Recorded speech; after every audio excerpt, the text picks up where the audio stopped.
suerte de comer una carne que está contaminada porque él produció quistes que se quedan en el músculo estriado. El músculo estriado es como un lugar donde ese parásito se queda allí, pasa a una fase, o sea, cambia su forma y se queda en una forma de resistencia formando lo que nosotros conocemos como quistes tisulares.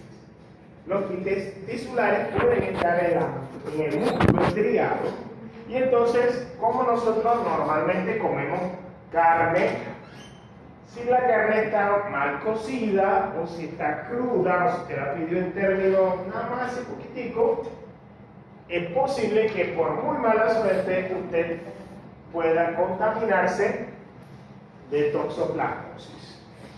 Entonces, por eso es muy importante considerar que cuando usted vaya a comer carne, sea en un buen lugar, que sea una carne que venga de un lugar certificado, pero aún así, esos lugares no certifican de que no puede existir la posibilidad de que haya un quiste. Y es muy mala suerte que usted se lo coma y allí vino en la carne. Sobre todo si está cruda o mal cocida.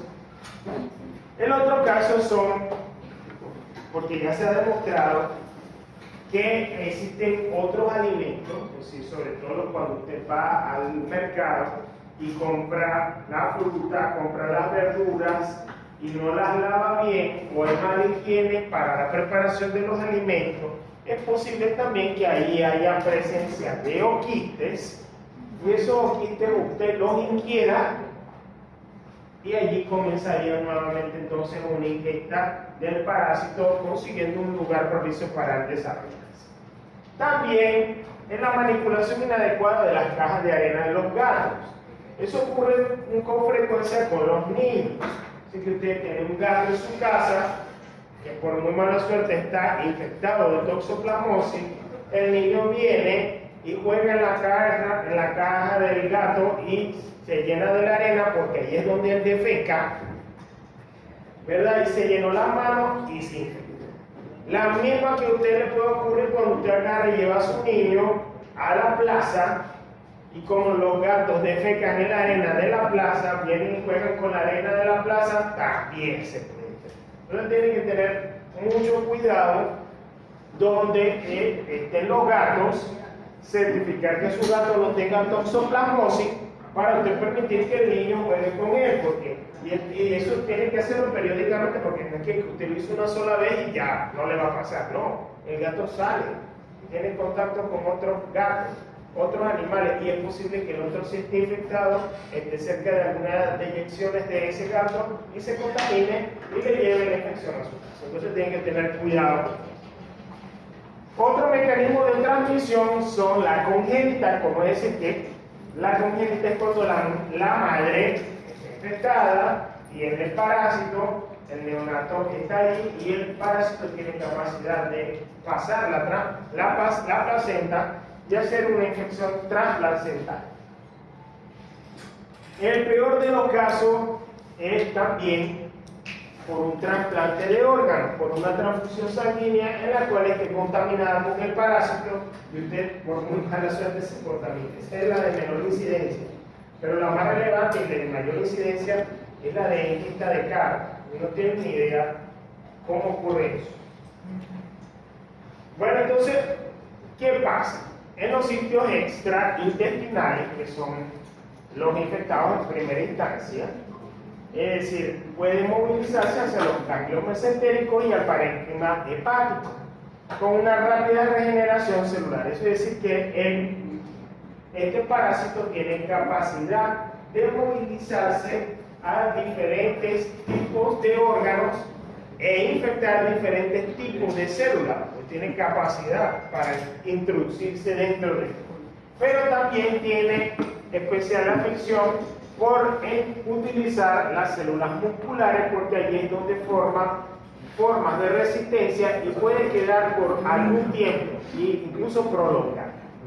En el peor de los casos, incluso puede infectar el sistema nervioso formando quistes a nivel del sistema nervioso, y un oquiste a nivel del sistema nervioso puede decir que las membranas se inflamen desde una meningitis quitis secundaria producto de esa infección y la persona muere producto de este tipo de infección. Entonces, pero son unos casos muy esporádicos, muy raros, pero ocurren. De hecho, algunos países tienen como un dato, donde se ha demostrado que hasta un 42% puede ocurrir de toxoplasmosis cerebral en personas que tienen el sistema inmunitario deprimido. Eso quiere decir que personas con VIH o SIDA son mucho más susceptibles a este tipo de parásitos que una persona normal.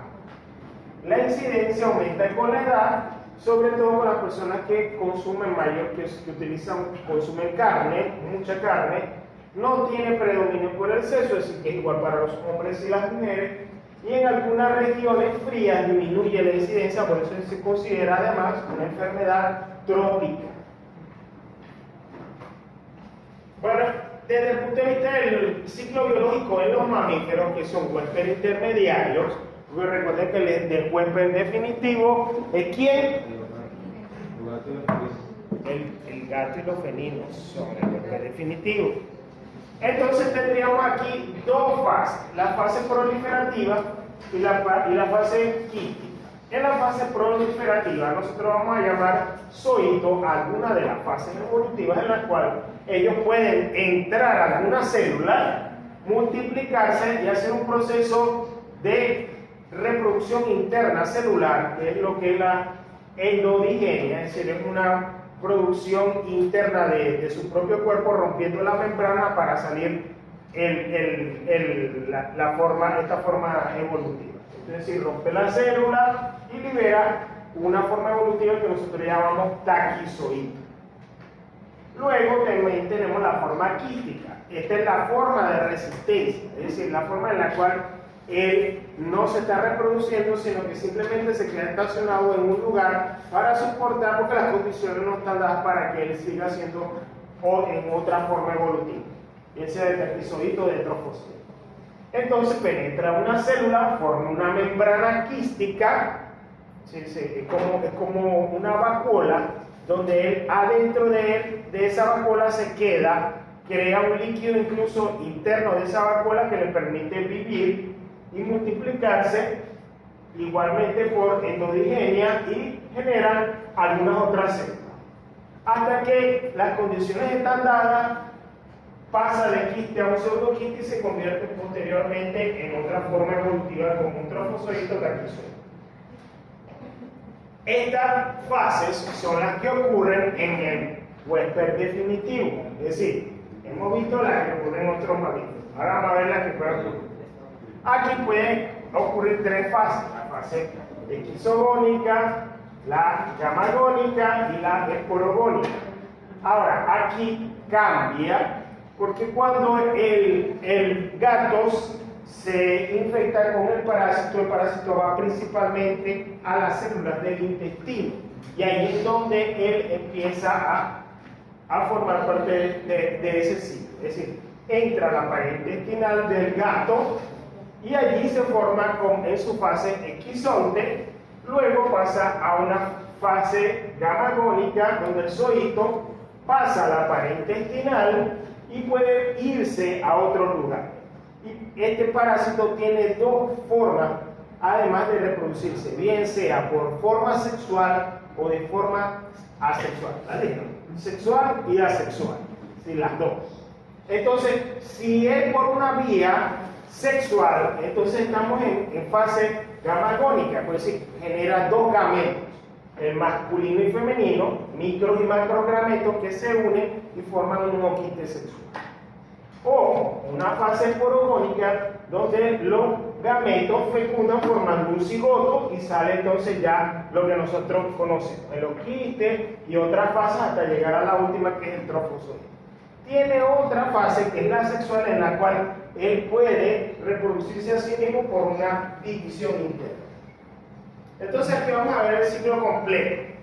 Sí, aquí hemos visto algunas partes y ahora lo vamos a ver todo completo de cómo sería el ciclo en general. Sabemos que este es su huésped final, ¿verdad? Y que aquí ocurren todas las fases. Entonces, ¿qué pasa? Bueno, entran los quistes a nivel del intestino y el gato hace sus deyecciones y puede ser la plaza, puede ser el ambiente, puede ser cualquier lugar y esa quedan unos oquistes fecales, es decir, en las heces del animal, de los cuales se pueden contaminar roedores, se pueden contaminar también algunas aves, y supongamos que un gato que no estaba contaminado por alguna causa vino y se mordió o se comió una rata o se comió un ave que sí estaba infectada y entonces que tenía quistes tisulares, porque esos quistes a este nivel van a jalar a nivel del músculo estriado, y entonces él se alimentó de esa carne contaminada y se contaminó este gato. Entonces así aquí hacemos un ciclo cerrado interno entre el gato y otros animales. Sin embargo, estos oquistes que están presentes también a nivel de las deyecciones del gato pueden afectar también a otros animales. Es decir, supongamos que había un ganado porcino o había un ganado ovino cercano donde este gato estaba por ahí haciendo sus deyecciones, caminaron, comieron de cerca y se contaminaron. ¿Qué pasa?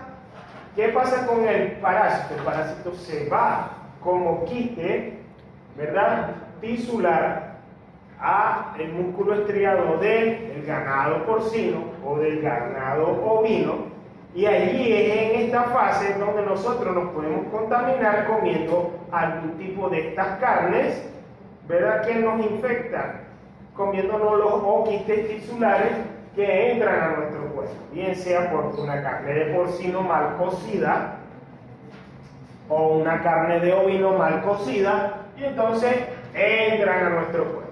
Esa es una fase. La otra es que, muy mala suerte, esos oquistes fecales, gatos en los lugares donde venden alimentos, es decir, en los mercados que tienen muchos gatos y que esos gatos por muy mala suerte estén infectados al toxoplasma, ¿ves? Entonces se nos infectan los alimentos, nos utilizamos esos alimentos y nos comemos esos quistes. O en el caso de las cajas de arena de los gatos, o donde los gatos hacen sus deyecciones, son lugares directos donde es posible contaminarse con los oquistes. Igual con algún otro tipo de alimento o bebida con el que nosotros nos podemos contaminar, es decir, con una transmisión o una contaminación con estos oquistes. Ahora, en el peor de los casos, una chica que está infectada puede además infectar al neonato por una transferencia intraplacentaria, porque el parásito tiene capacidad de movilizarse a través de la placenta, es decir, que también puede haber una infección de ese bebé. En el peor de los casos, una transfusión o un trasplante que contenga esos oquistes tisulares y que afecten a alguna persona. Entonces estamos viendo aquí todo el ciclo de cómo puede movilizarse el parásito e infectar. Ajá, entonces, de lo que hemos visto hasta ahora, ¿cuáles son las tres formas de vida del Toxoplasma gondii que hemos visto?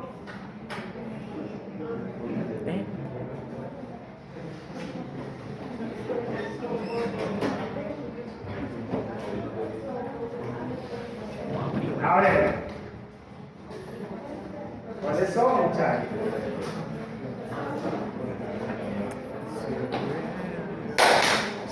La tisular. La tisular. ¿Ah? Ajá. Tisular. O quistes. ¿Es tisular? Ajá. Taquizoitos. ¿Y qué otro más? De lo que hemos visto hasta ahorita, no le hemos visto todo. Bueno, los oídos. Los oídos y los oquistes, que pueden ser tisulares o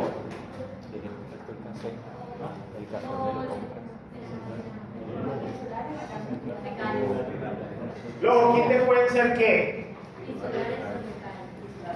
Tisulares. Solamente fecales. Ah, El otro es quiste tisular.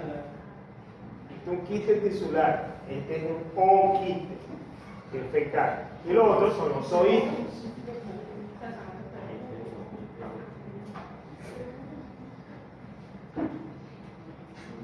Es como un medio modelo. Ojo de ojo.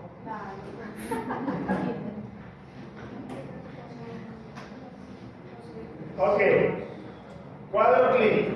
Miren, la toxoplasmosis aguda en un paciente que esté inmunocomprometido o inmunocompetente pueden aparecer diferentes tipos de síntomas. Entre esos van a haber una linfadenopatía, fiebre, mialgia, malestares generales, porque va a haber una inflamación de los ganglios linfáticos. Entonces son personas que se le inflaman los ganglios. Claro, eso ocurre con algún otro tipo de infecciones, pero este en especial aparece con frecuencia, y además cuando a la persona le hacen un análisis de sangre, la IgE está alterada. Es decir, de hecho es una forma de identificar a las personas que tienen infecciones por parásitos, donde al evaluar la IgE, antes que hemos hablado de la IgA, de la IgG, de la IgM, pero la IgE es específica para parásitos. La toxoplasmosis aguda adquirida puede en algunos casos reactivarse en algunas personas, sobre todo si la persona está inmunocomprometida. ¿Por qué? Porque se puede quedar en el tejido conectivo allí y volver a reactivarse y volver a aparecer.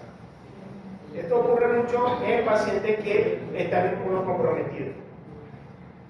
La toxoplasmosis ocular, y esta es muy importante, sobre todo cuando la toxoplasmosis es adquirida de forma congénita, o sea, cuando ya el niño se ha determinado que, bueno, va a tener toxoplasmosis, o se detectó que el niño tiene toxoplasmosis, hasta ahora no se le ha visto nada, pero ese niño hay que cuidarlo mucho y hacerle un buen tratamiento, porque es casi seguro que tenga una pérdida de la visión.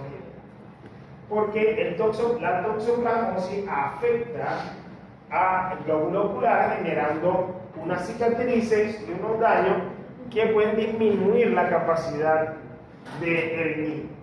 Entonces, como resultado de una infección congénita, aunque los signos aparezcan a cabo de varios años, puede aparecerse como una retinitis necrosante, una uveitis, una retinocorionitis, es decir, una ruptura a nivel de la retina que deja cicatrices. Y esas cicatrices disminuyen la capacidad de visualización de la persona. O sea, hay que tener mucho cuidado con esos niños que han sido diagnosticados con toxoplasmosis, sobre todo cuando viene la infección de forma congénita. También la toxoplasmosis congénita, sí, hablamos de la ocular, ¿no? Estamos ahora hablando, pero que la ocular es producto también de una infección por una vía congénita. Ahora, en el caso de la congénita propiamente, es una forma grave que puede dar la muerte al niño, y por eso es que las personas tienen que tener mucho cuidado cuando están gestantes, hacerse la prueba de toxoplasmosis, ver cómo están los niveles de anticuerpos. Aunque miren, por lo general, si usted normalmente tiene contacto con gatos, es posible que los anticuerpos que usted tenga sean altos. Y si usted se hace la prueba durante el embarazo y mantiene esos mismos niveles, usted no se infecta. Ahora, pero si usted no se hace la prueba antes y durante el embarazo, los niveles están más altos, entonces eso quiere decir que usted en ese proceso sí se infectó, y tiene que tener mucho cuidado, porque es posible que usted, sobre todo si usted tiene gatos en la casa, entonces tiene que verificar cómo están los niveles antes y durante el embarazo. porque es posible que usted tenga niveles altos, pero es que si usted tenía gato, es posible que usted haya tenido contacto. Y lo mismo, y no le va a pasar nada. Pero si usted tiene normalmente niveles bajos y durante el embarazo le aparecen unos niveles altos, ya es un signo de riesgo que usted tiene que tener.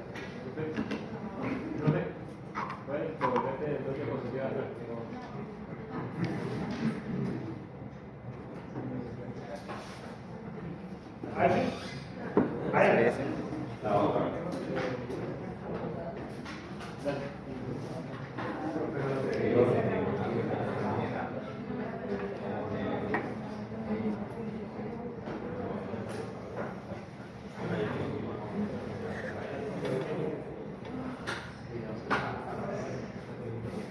Ok. Este es el oquiste, también conocido como hocico. Tiene una forma ovalada, tiene más o menos como entre 10 y unas 20 micras. Solo los gatos lo excretan. Eso quiere decir que solamente van a estar en donde? En las deyecciones de los felinos. Está haciendo un viaje a Morfeo. Una visita. Sí, como que clima así de tanto calor ayer, no lo que quiere salir con el que se le va.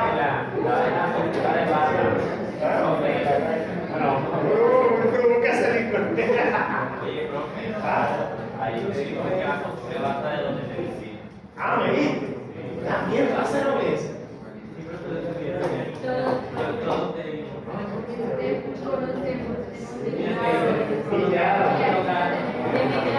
¿Ah? Bueno, yo doy clases experimentales de violín. Bueno, son excretados más o menos entre 100 y 20 días miren, muy importante cuando usted tenga un gato, usted tiene que cuidar su gato bien, darle toda su comida, su cuestión, y estar pendiente de hacerle los análisis, porque son animales que son queridos. Se van a decir, no tenga gato, gente que vive por sus gatos. Le compran, ¿cómo se llama? Cachao, que es súper caro. Cachao es caro.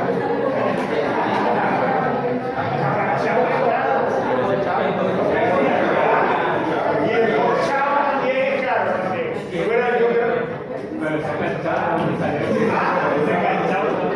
¿Cómo se llama? No, el chao, pero también hay caro.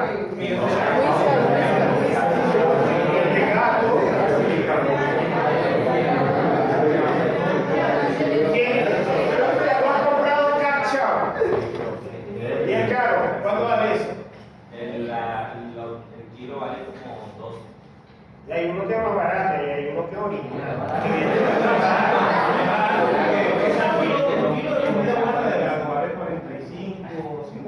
El que viene en la bolsita original.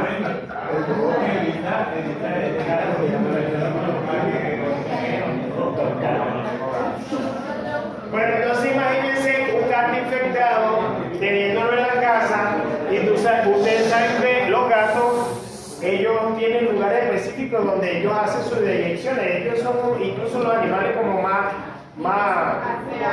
pues vamos a ponerlo así, ellos hacen un huequito y tal. Pero imagínense que usted tiene un bebé, usted tiene que tener cuidado tanto en el bebé como en el gato, porque el gato hace vida social también, él sale, se une con otros gatos, entonces tiene que estar pendiente de la alimentación, de las vacunas del gato y también del bebé, para que no se le infecte de toxoplasma. Bueno, entonces aquí estamos en la fase de zoídos. Hay dos tipos de zoídos, ¿verdad? Uno que es el trofozoito y el otro que es taquizoito. Lo vamos a ver. En el caso de Toxoplasma gondii, los taquizoitos son las formas que se replican y causan daño en la célula. ¿Se recuerdan la primera foto que yo les mostré, que había una célula donde habían dos Toxoplasma gondii afuera que tenían así como forma de empanada, pero tenían mucha hambre, ¿no? Bueno, esa es la forma de taquizoide. O sea que como usted vea la empanada así, te dice, tiene forma de taquizoide. Damos taquizoide. Ok, miren, entonces, ¿qué pasa? Esta es la forma infectante, puede entrar dentro de las células. De hecho, cuando nosotros hacemos algún tipo de distinción de alguna célula infectada, vamos a ver aquellos lugares donde están los taquizoides con mayor, o sea, van a estar más teñidos. Esta es como la estructura del taquizoide. Este es toxoplasma, un taquizoide es una ultraestructura del toxoplasma gondii. ¿Por qué es diferente a todo lo que hemos visto hasta ahora? Porque no es virus, no es hongo y no es bacteria. Este es un organismo que por sí solo él es eucariota. Es decir, no es procariota, es eucariota.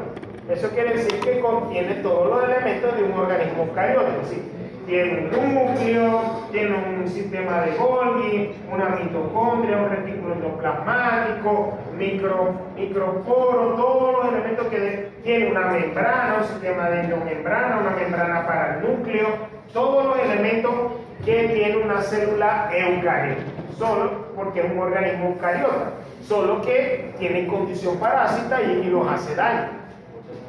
Si no nos hiciera daño ni lo estuviéramos estudiando. Y déjenme decir que existen, así como estos, cantidad de microorganismos así, que son parásitos, no nos hacen daño y no los estudiamos.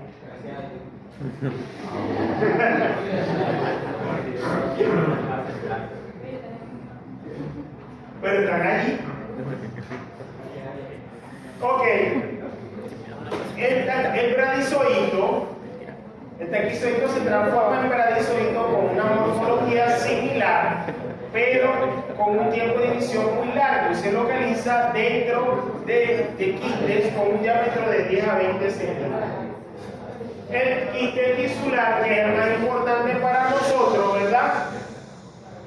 Las células se desarrollan en el huésped, van a estar dentro del músculo estriado, miden aproximadamente entre 10 y 100 micras. Ellos, o sea, allí en esa zona, pueden además producir bradizoitos y pueden ser teñidos para poder identificarse. Se destruyen calentando entre 60 y por congelación, menos 20. Entonces, por eso es que se dice que para eliminar cualquier tipo de parásito de alguna carne que usted vaya a trabajar, lo ideal es que la carne esté casi en punto de congelación cuando usted la saca y directamente la pone a la caldera. O sea, cuando usted la va a hacer, la va a sellar, lo va a hacer ¿para qué? Para eliminar, para que ocurra este proceso de que usted lo tiene bien congelado y después lo va a pasar a una temperatura alta. ¿Qué pasa ahí con el quiste tisular? Se rompe la membrana, se rompe la célula, muere el parásito, no pasa nada.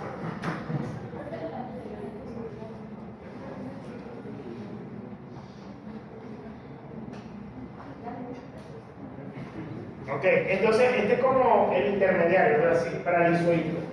Para pasar posteriormente a quiste tisular. ¿Dónde vamos a conseguir los quistes tisulares? En el músculo estriado, en las fibras musculares, porque ese es el lugar donde él mantiene, es como la forma de resistencia.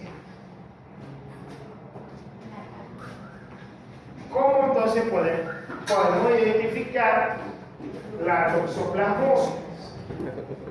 Bueno, podemos identificarlo entonces a través de un estudio de líquido cefalorraquídeo, haciendo frotis sanguíneo, porque es posible que consigamos allí trofozoitos.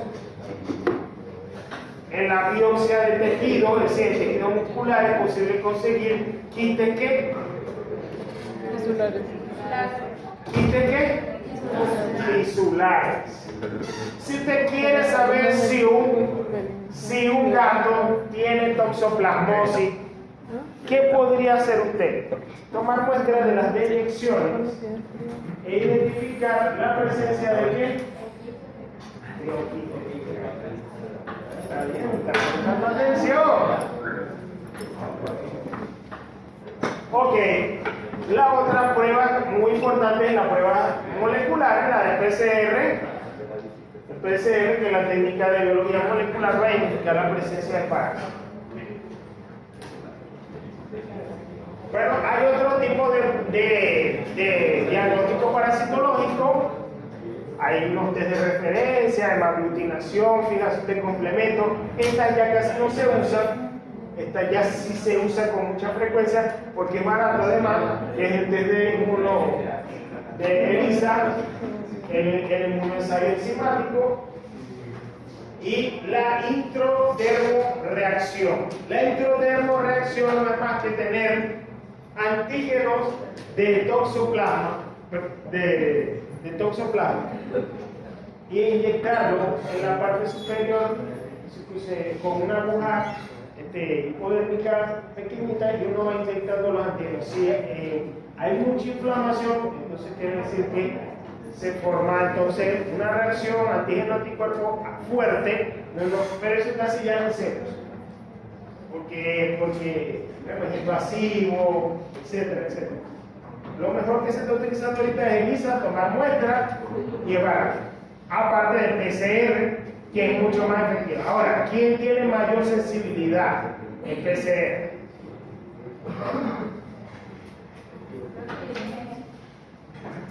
Bueno, entonces aquí tenemos un ejemplo de por inmunofluorescencia, la presencia de toxoplasma a nivel del cerebro, paciente que tenía SIDA, que tengo la LPA, ¿no?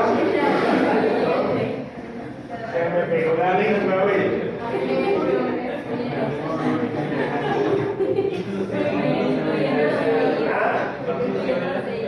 Los genes.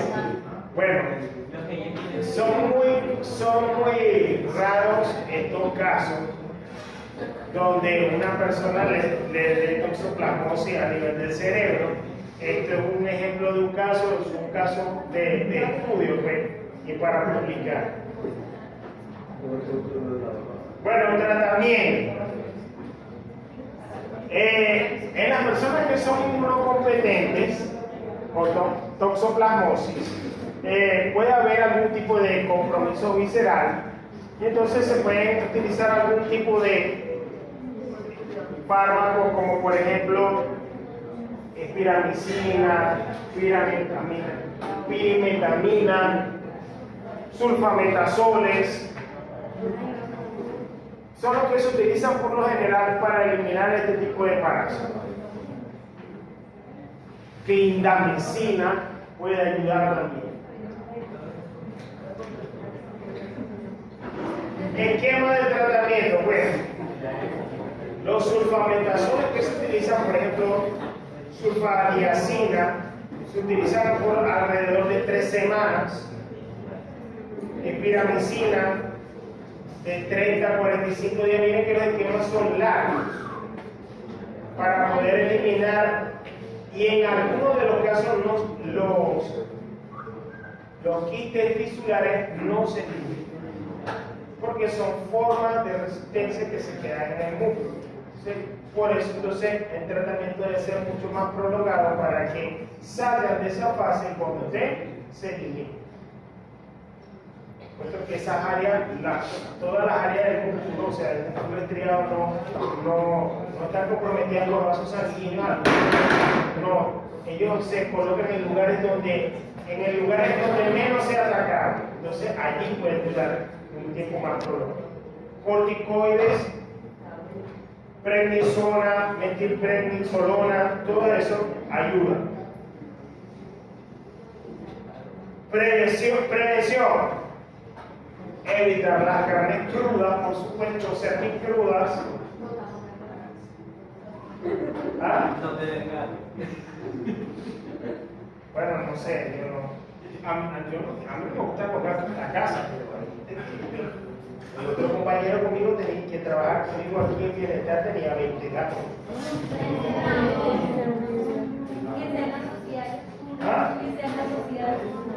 Vacunados y asociados. Vacunados y asociados. Puede que una vez se le pregunta y hace falta a la radio a dar recompensas que consideran.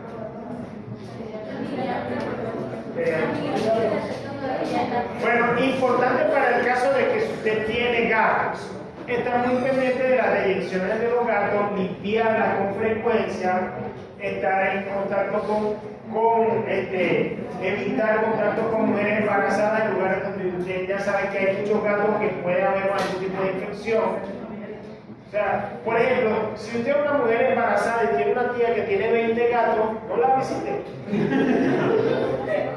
Por algo tiene 20 Por algo tiene 20 gatos. Es como un consejo, o sea, que no lo vaya a hacer, ¿no? Pero la tiene que evitar. Otro elemento importante, si usted va, ojo con él, a un mercado en el que usted normalmente compra la verdura y los alimentos y ve demasiados gatos, cambie de mercado o si solamente está allí lo que usted quiere, lave muy bien los alimentos.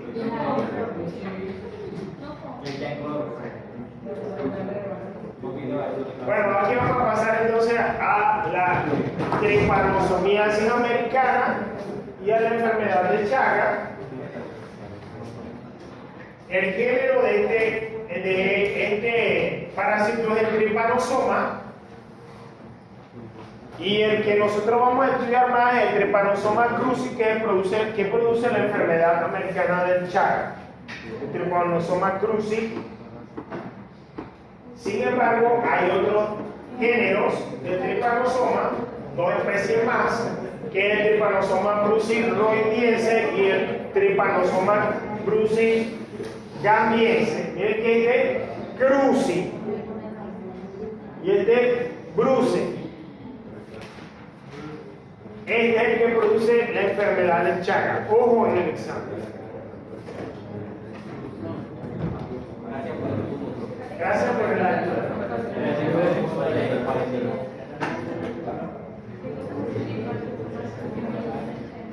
O sea, el Trypanosoma cruzi es el que produce la enfermedad del Chagas.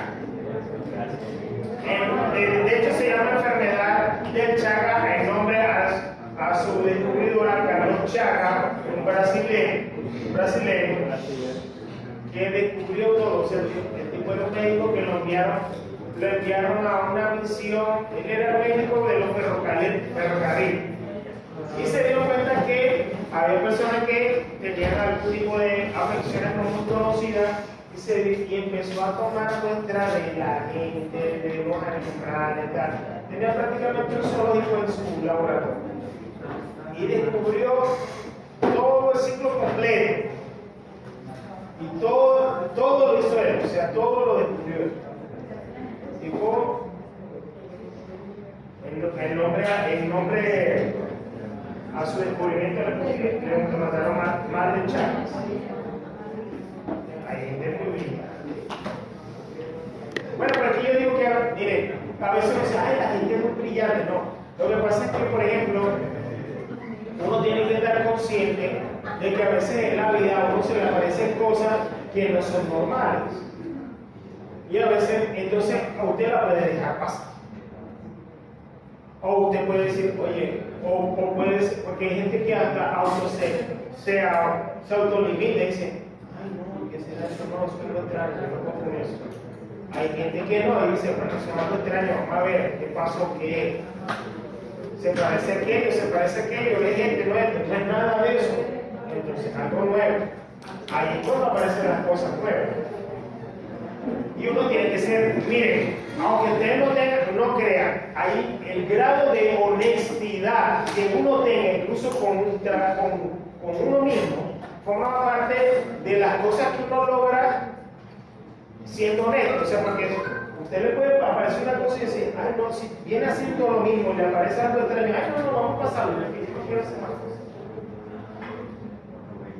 Pero si es algo nuevo y usted lo está dejando pasar, ¿qué sabe?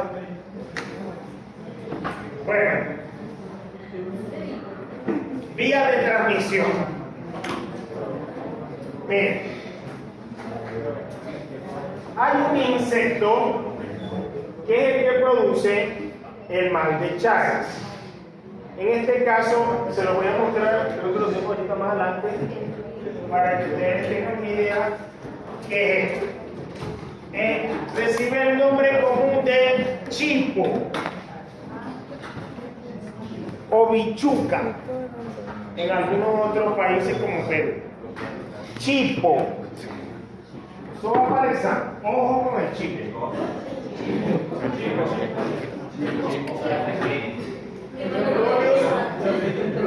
Rolios prolinsus es el nombre científico. Es un insecto. Miren que es un insecto. Tiene cabeza, tórax, abdomen, su patica, pero hay algo que no todos los que usted ve así son los vectores del mal de Chagas. Porque es posible que usted se consiga un animal así y sea todo negro. Ese no es. Es posible que usted se consiga uno así, porque es que a veces cuando uno ve la clase así, de pronto le dice, uy, mira, mal de Chagas. No todos insectos parecidos a este son los que producen el mal de Chagas. Y yo les voy a dar cuáles son las variantes que pueden existir que no son y la que sí es. Todo negro no es. Todo marrón no es. Marrón con negro no es. ¿Cuál es el elemento distintivo con el que usted sí puede decir, oye, sí, ese sí puede ser el vector del mal de Chagas? Es esto, miren, esta parte de acá que tiene las alas que son de color marrón o ámbar y estos puntos negros. Si usted no ve esa diferencia del color marrón ámbar y los puntos negros en las alas, si lo ve así, dice, eso puede ser un vector del mal de Chagas. Pero si usted no lo ve, de hecho casi usted en el día no lo va a ver. ¿Por qué? Porque es un animal nocturno.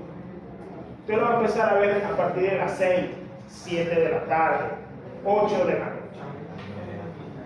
Las personas que viven en chozas, sí, casas de bareque, que tienen techos de paja,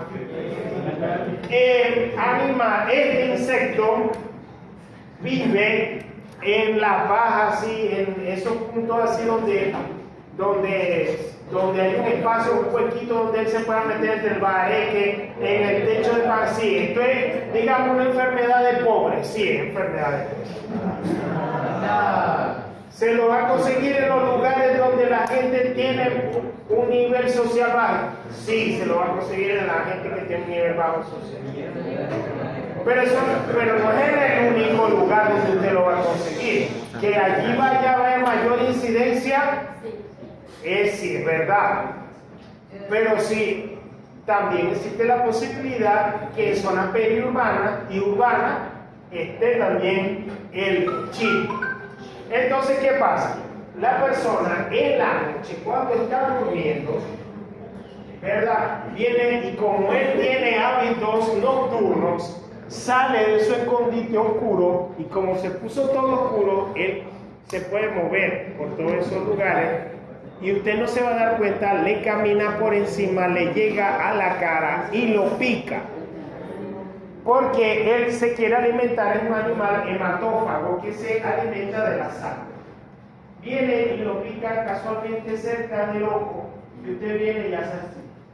Y cuando se rasca, usted se está metiendo el parásito, porque él pica y así defeca. Y cuando él pica y defeca, usted se hace así. O sea, él pica y le saca a usted la sangre, pero además que cuando está picando, está defecando.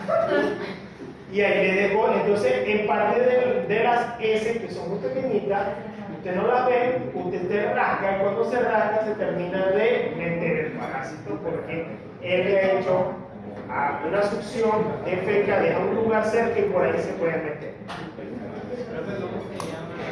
Entonces, el rascado por deyecciones del insecto que al picar la piel del hombre elimina la fase de tripomastigote o tepomastigota. Es un tipo de tripomastigote metacíclico, que es la forma infectante. Ojo con esto. Forma infectante de tripanosoma. Tripomastigota metacíclico. Entonces penetra por la zona de la picadura a través de la mucosa. Si usted él le gusta picar por aquí, por esta zona de la cara, y usted viene y se rasca, y por allí entra el parásito. Sí, en las zonas donde hay choza, paja y eso, va a haber posibilidades que haya zonas rurales, asentamientos, donde vive el compañero, es posible la posibilidad. Entonces, aunque nosotros hay zonas con mayor endemismo y hay zonas que no. Todo depende de la condición tropical, ¿ok? Ok. Por transfusión sanguínea del tripomastigote también es viable. Entonces, ¿qué pasa? En muestras de sangre refrigerada también, en animales infectados también, en jeringas también, por vía transplacentaria también, chagas congénitas. Entonces, estamos viendo todas las vías de transmisión. ¿Quién lo transmite? Este es el vector principal, el chico o bichuca, Roleus prolisus.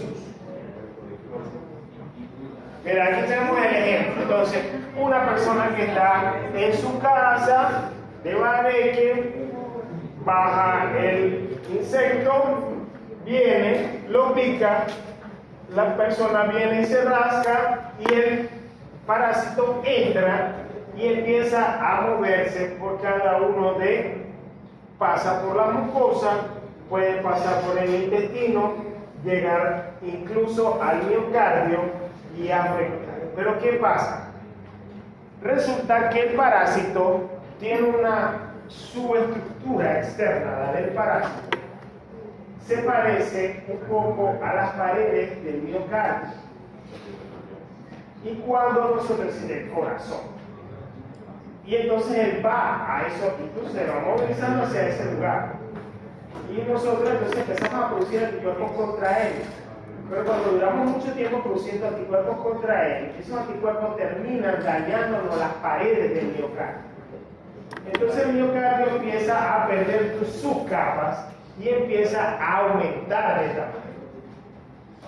Y las personas, entonces el corazón se va ensanchando, ensanchando, ensanchando, ensanchando, algún momento en que pierde capacidad y la gente no.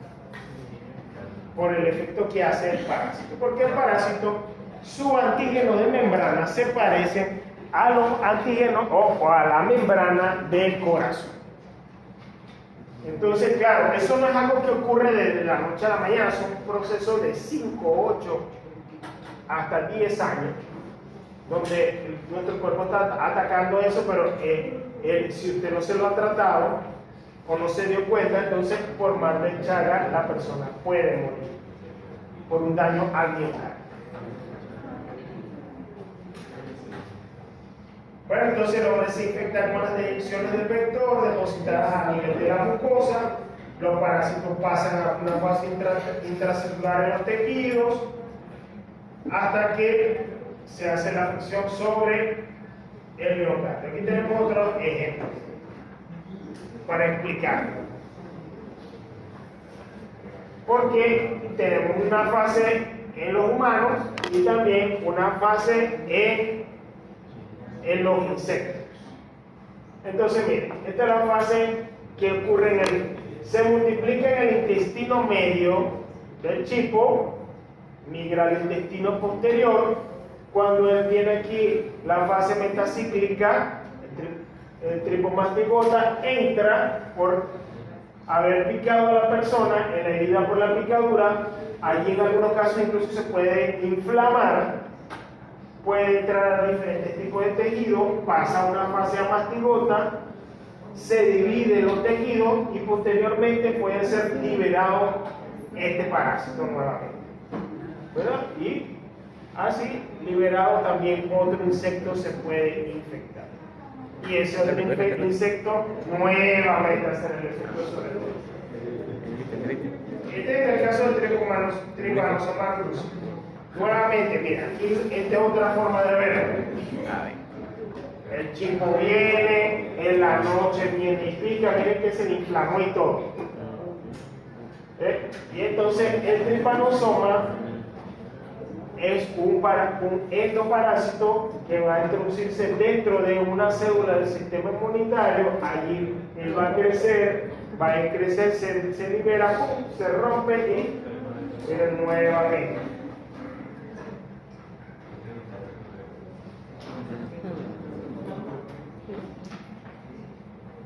Ok, aquí tenemos todas las fases que nosotros podemos ver. La primera fase que nosotros estamos viendo ahí es el tripomastigota que está presente en la sangre. Luego pasa a una fase de epimastigota.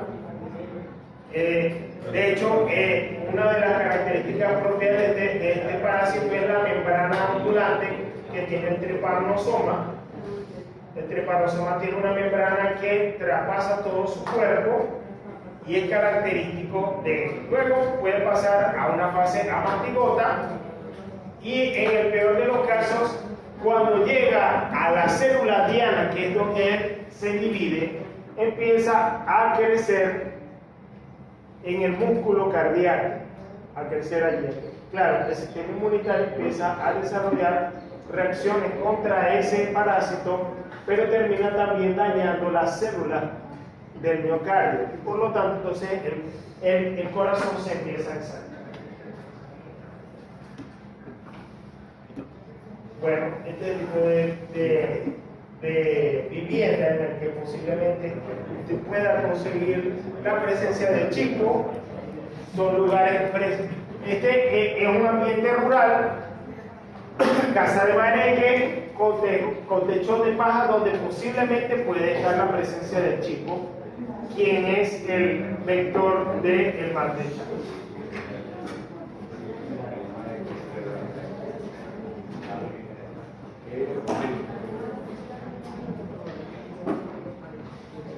Ok. No voy a entrar en muchos detalles de los síntomas, pero sí voy a entrar en la epidemiología. Trypanosoma cruzi está distribuido en diferentes espacios a nivel mundial. Hay lugares donde son reservorios incluso de la presencia de Trypanosoma cruzi.